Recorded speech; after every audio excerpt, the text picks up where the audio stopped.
Hi అండి. అందరికీ నమస్కారం. Welcome to my channel. ఈ వీడియోలో ప్రభుత్వ ఉద్యోగులకు మరియు పెన్షనర్లకు సూపర్ గుడ్ న్యూస్ అండి. భారీగా అంటే 3.64% మేర పెరగనున్న జీతభత్యాలు, సంబరాల్లో పెన్షనర్లు. సో, దీనికి సంబంధించిన పూర్తి తాజా సమాచారాన్ని ఈ వీడియోలో తెలుసుకుందాము. వీడియో అయితే ఎక్కడ గాని స్కిప్ చేయకుండా ఎండ్ వరకు చూసేయండి. అప్పుడే ఇన్ఫర్మేషన్ పూర్తిగా అర్థమవుతుంది. అలాగే వీడియో చూస్తున్న ప్రతి ఒక్కరు లైక్ చేయండి ఫ్రెండ్స్.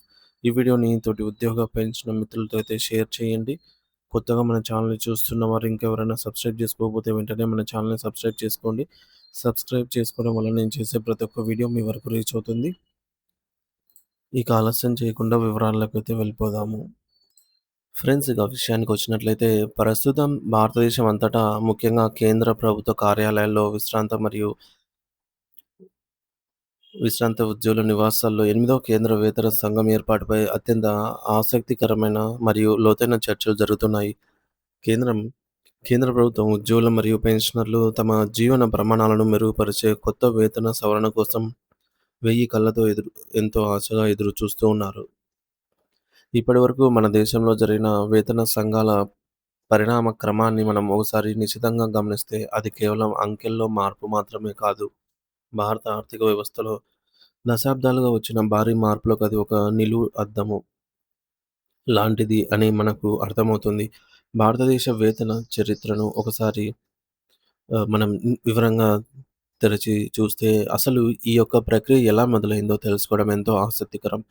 వేతన తొలి వేతన సంఘం స్వతంత్రానికి పూర్వమే అంటే 1946లోనే శ్రీనివాస వరదాచార్య నేతృత్వంలో ఏర్పడింది. ఆ కాలంలో ఆర్థిక పరిస్థితులు ఎలా ఉండేవో చెప్పడానికి ఒక ఆశ్చర్యకరమైన విషయం ఏమిటంటే అప్పట్లో ఒక ప్రభుత్వ ఉద్యోగి కనీసం నెలవారీ వేతనం కేవలం రూ. 35గా మాత్రమే నిర్ణయించబడింది. అంటే వారి కాలంలో మొత్తం ఒక కుటుంబం గడవడానికి సరిపోయేది. ఆ తర్వాత కాలం మారుతున్న కొద్దీ 1959లో వచ్చిన రెండో వేతన సంఘం పెరిగిన ధరలకు అనుగుణంగా కనీస వేతనాన్ని రూ. 80కు అయితే పెంచింది. ఇక 1973లో ఏర్పడిన మూడవ వేతన సంఘం భారతదేశ ఉద్యోగుల చరిత్రలో ఒక చారిత్రాత్మక మార్పును, విప్లవాత్మక నిర్ణయాన్ని తీసుకొచ్చింది. అదే కరువు భత్యం డిఏ. అంతర్జాతీయంగా మరియు దేశీయంగా పెరుగుతున్న నిత్యావసర ధరల ప్రభావం నుండి, ద్రవ్యోల్బణం నుండి ఉద్యోగుల కొనుగోలు శక్తిని కాపాడటానికి ఈ డిఏ విధానాన్ని మొదటిసారిగా ప్రవేశపెట్టారు.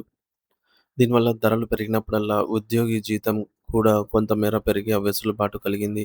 ఆపై 1986లో వచ్చిన నాలుగో వేతన సంఘం కనీస వేతనాన్ని రూ. 375 నుండి ఏకంగా రూ. 750కు పెంచింది. అంటే సరిగ్గా రెట్టింపు చేసి ఉద్యోగులకు పెద్ద ఊరటనిచ్చింది. మరింత ముందుకెళ్తే 1996లో ఐదో వేతన సంఘం కేవలం జీతాల పెంపుతో ఆగకుండా ప్రభుత్వ పాలనలో కూడా అతిపెద్ద మార్పులు తీసుకొచ్చింది. కనీస వేతనాన్ని రూ. 2,550 మేర పెంచడమే కాకుండా పెరుగుతున్న ప్రభుత్వ వ్యయాన్ని తగ్గించే దిశగా ఉద్యోగుల సంఖ్యను నియంత్రించాలని, పనితీరును మెరుగుపరచాలని సూచించింది. ఇక మరింత ఆధునిక కాలానికి వస్తే 2006లో అమలైన ఆరో వేతన సంఘం గ్రేడ్ పే మరియు పే బ్యాండ్స్ అనే సరికొత్త సంక్లిష్ట వ్యవస్థలను ప్రవేశపెట్టి కనీస జీతాన్ని రూ. 7,000గా నిర్ణయించింది. ప్రస్తుతం మనం చూస్తున్న ఏడవ వేతన సంఘం 2016లో అమల్లోకి వచ్చింది. ఇది పాత గ్రేడ్ పే విధానాల్లో ఉన్న గందరగోళాన్ని తొలగిస్తూ పే మ్యాట్రిక్స్ అనే సులభమైన పట్టికను తీసుకొచ్చింది. దీని ప్రకారం ప్రస్తుతం దేశంలో కనీస వేతనం రూ. 18,000గా అయితే ఉంది. మరియు దీనికోసం 2.57% ఫిట్మెంట్ ఫ్యాక్టర్‌ను అమలు చేశారు. అయితే ఏడో వేతన సంఘం యొక్క 10 ఏళ్ల గడువు 2025 డిసెంబర్ 31తో ముగియనుంది. మరి ఈ గడువు సమీపిస్తున్న నేపథ్యంలో ఎనిమిదవ వేతన సంఘం ఎప్పుడు ఏర్పాటు చేస్తారు? అసలు జీతాలు ఎంత పెరుగుతాయి? ఫిట్మెంట్ ఎంత ఉంటుంది? అనే ప్రశ్నలు ప్రతి ఉద్యోగి మరియు పెన్షనర్ మెదడులో నిరంతరం మెదులుతూనే ఉన్నాయి. ప్రభుత్వం నుండి ఇంకా ఎటువంటి అధికారిక ప్రకటన వెలువడకపోయినప్పటికీ సాధారణంగా ఉన్న ఆనవాయితీ ప్రకారం 2026 జనవరి 1 నుండే ఎనిమిదో వేతన సంఘం సిఫార్సులు అమలయ్యే అవకాశాలు ఉన్నాయని గట్టిగా ఊహాగానాలైతే వినిపిస్తున్నాయి. ఎనిమిదో వేతన సంఘం అమల్లోకొస్తే జీతాలు ఏ స్థాయిలో పెరుగుతాయి అనే అంశంపై ఉద్యోగ సంఘాలు ఇప్పటికే ప్రభుత్వానికి తమ గొంతును వినిపిస్తూ డిమాండ్లను సిద్ధం చేశాయి. ఉద్యోగ సంఘాల ప్రతినిధులు ఫిట్మెంట్ ఫ్యాక్టర్ అనేది ఈసారి 2.81 నుండి 3.68 మధ్య ఉండాలని గట్టిగా కోరుతున్నారు. ఒకవేళ ప్రభుత్వం ఈ డిమాండ్లను గనక అంగీకరిస్తే ప్రస్తుతం ఉన్న కనీస వేతనం రూ. 18,000 నుండి ఏకంగా రూ. 26,000 లేదా అంతకంటే ఎక్కువగానే పెరిగే అవకాశం స్పష్టంగా కనిపిస్తోంది. దీనివల్ల ఉద్యోగులు మరియు పెన్షనర్ల చేతికి వచ్చే నికర నగదు టేక్ హోమ్ సాలరీ భారీగా పెరుగుతుంది.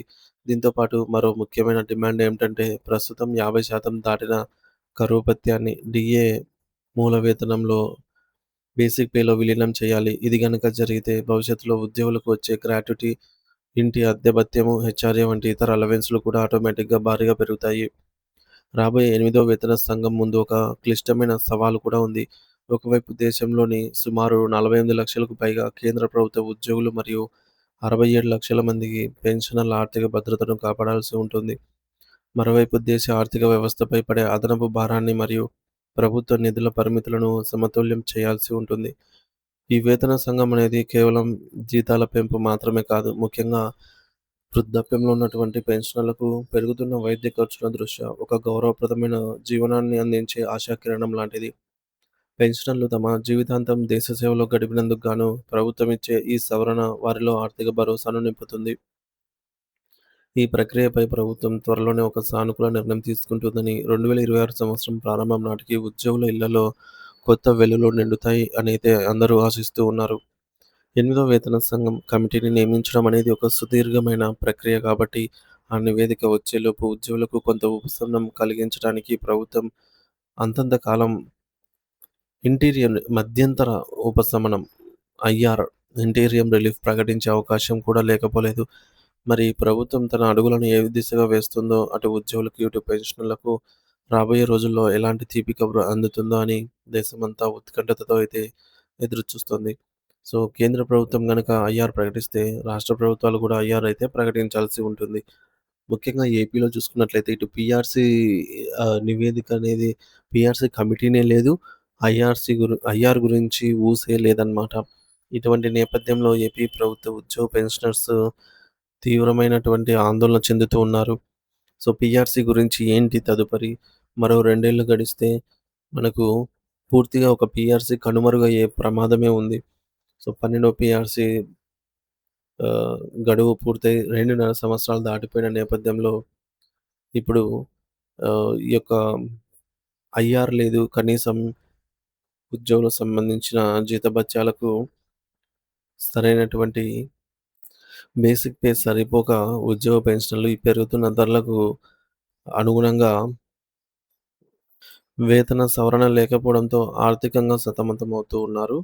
సో, ప్రస్తుతం ఏపీలో కూడా ప్రతి ఒక్కరి ఉద్యోగ మరియు పెన్షనర్ మదిలో పీఆర్సీ గురించే మెదులుతోంది అన్నమాట వాస్తవము.